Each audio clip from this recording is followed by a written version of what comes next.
is that psychology should be just as concerned with human strength as it is with weakness.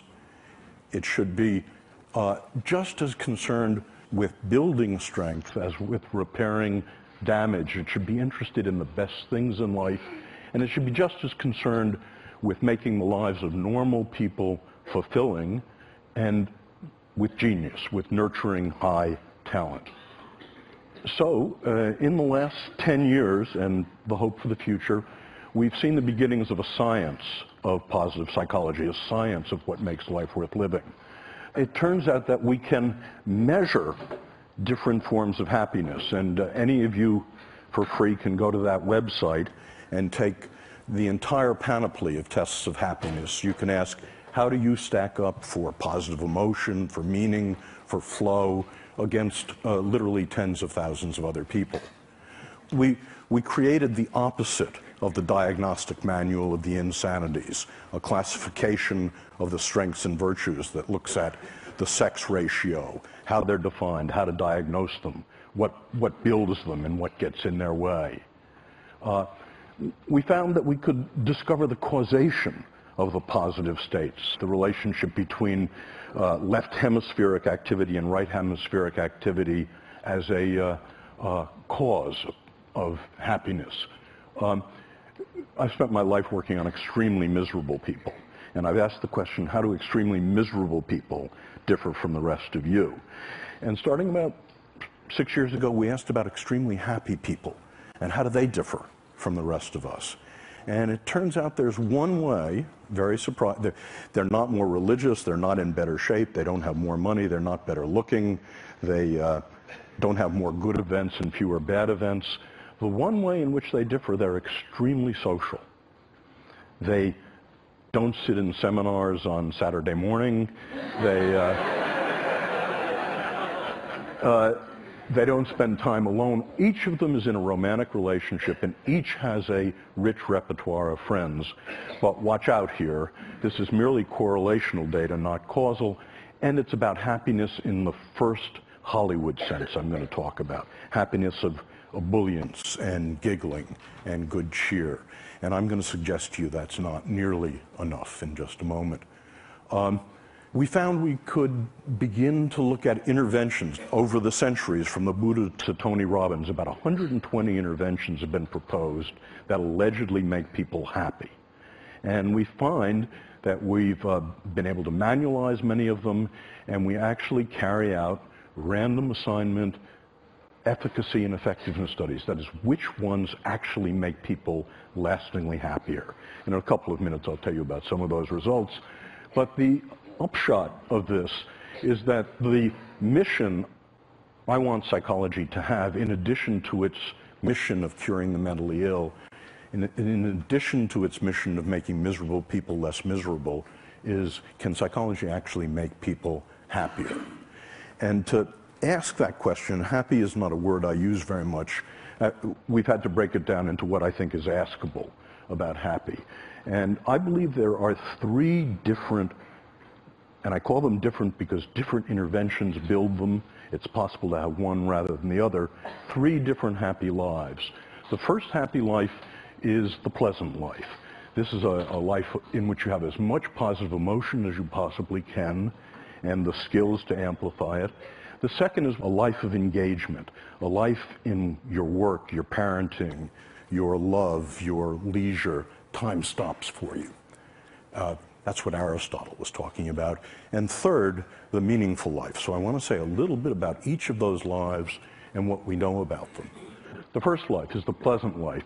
And it's simply, as best we can find it, it's having as many of the pleasures as you can, as much positive emotion as you can, and learning the skills, savoring mindfulness, that amplify them, that stretch them over time and space. But the pleasant life has three drawbacks, and it's why positive psychology is not happyology, and why it doesn't end here. The first drawback is that it turns out the pleasant life, your experience of positive emotion, is heritable, about 50% heritable, and in fact, not very modifiable. So the different tricks that Mathieu and I and others know about increasing the amount of positive emotion in your life are 15 to 20% tricks, getting more of it. Second is that positive emotion habituates.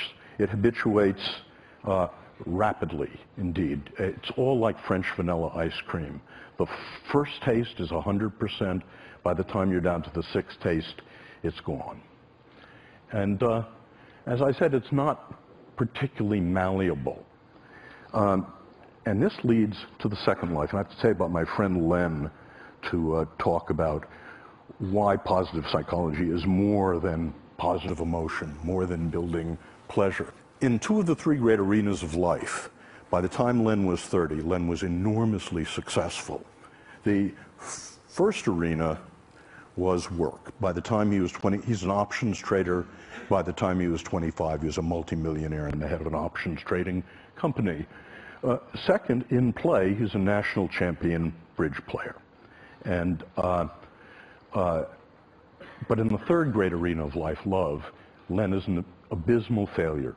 And the reason he was that Len is a cold fish.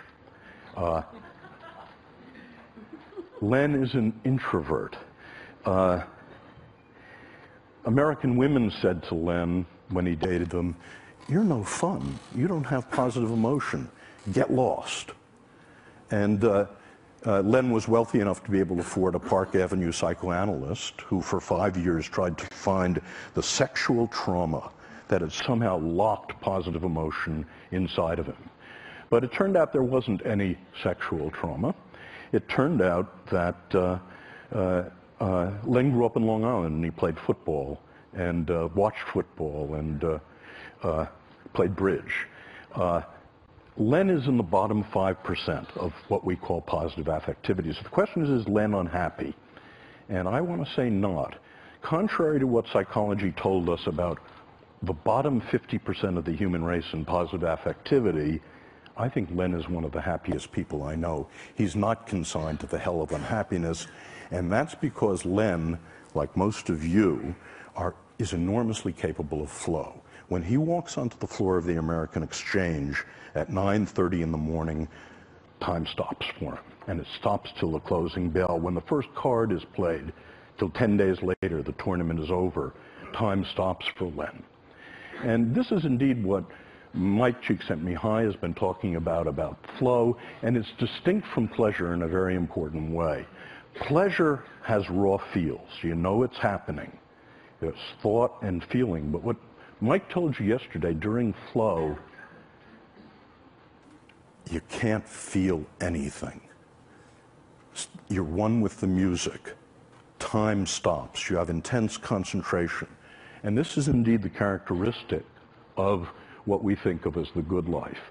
And we think there's a recipe for it, and it's knowing what your highest strengths are. And again, there's a valid test of what your 5 highest strengths are, and then recrafting your life to use them as much as you possibly can. Recrafting your work, your love, your play, your friendship, your parenting. Just one example.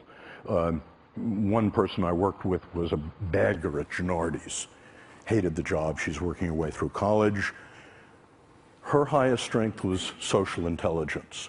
So she recrafted bagging to make the encounter with her the social highlight of every customer's day. Now, obviously she failed, but what she did was to take her highest strengths and recraft work to use them as much as possible. What you get out of that is not smiliness. You don't look like Debbie Reynolds. You don't giggle a lot. What you get is more absorption. So that's the second path. The first path, positive emotion. The second path is eudaimonia and flow. And the third path is meaning. This is the most venerable of all the happinesses traditionally. And meaning in this view consists of, very parallel to eudaimonia, it consists of knowing what your highest strengths are and using them to belong to and in the service of something larger than you are. Well, I mentioned that for all 3 kinds of lives, the pleasant life, the good life, the meaningful life. People are now hard at work on the question, are there things that lastingly change those lives? And the answer seems to be yes, and I'll just give you some samples.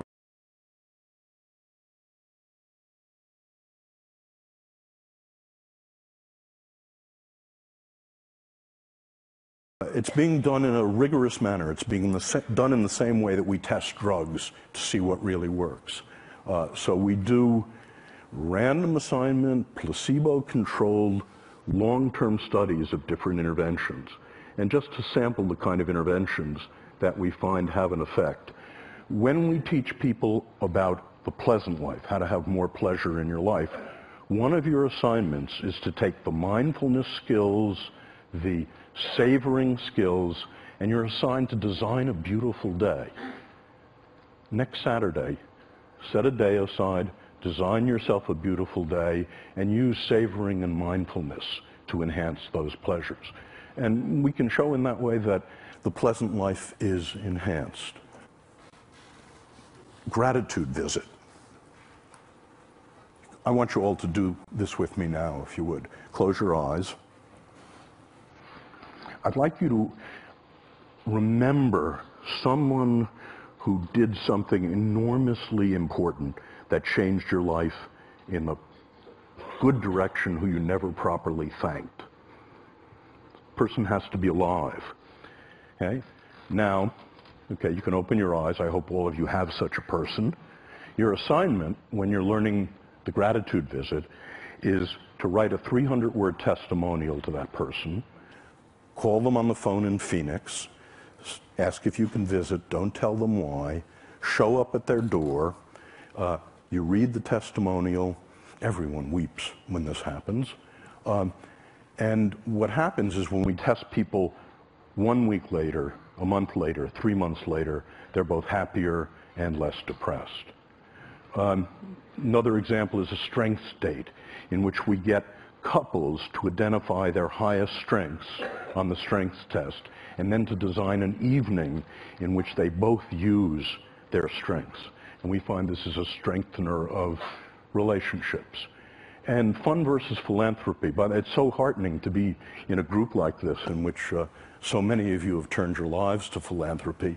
Well, my undergraduates and the people I work with haven't discovered this, so we actually have people do something altruistic and do something fun, and to contrast it. And what you find is when you do something fun, it has a square wave walk set. When you do something philanthropic to help another person, it lasts, and it lasts. So those are examples of positive interventions. So the next to last thing I want to say is we're interested in how much life satisfaction people have. This is really what you're about. And that's our target variable. And we ask the question, as a function of the 3 different lives, how much life satisfaction do you get? So we ask, and we've done this in 15 replications involving thousands of people, to what extent does the pursuit of pleasure, the pursuit of positive emotion, the pleasant life, the pursuit of engagement, time stopping for you, and the pursuit of meaning contribute to life satisfaction? And our results surprised us. They were backward of what we thought. It turns out the pursuit of pleasure has almost no contribution to life satisfaction. The pursuit of meaning is the strongest, and this is the pursuit of engagement is also very strong. Where pleasure matters is if you have both engagement and you have meaning, then pleasure is the whipped cream and the cherry, which is to say the full life, the sum is greater than the parts if you've got all 3. Conversely, if you have none of the 3, the empty life, the sum is less than the parts. And what we're asking now is, does the very same relationship, physical health, morbidity, how long you live, and productivity follow the same relationship? That is, in a corporation, is productivity a function of positive emotion, engagement, and meaning? Is health a function of positive engagement, of pleasure, and of meaning in life? And there is reason to think the answer to both of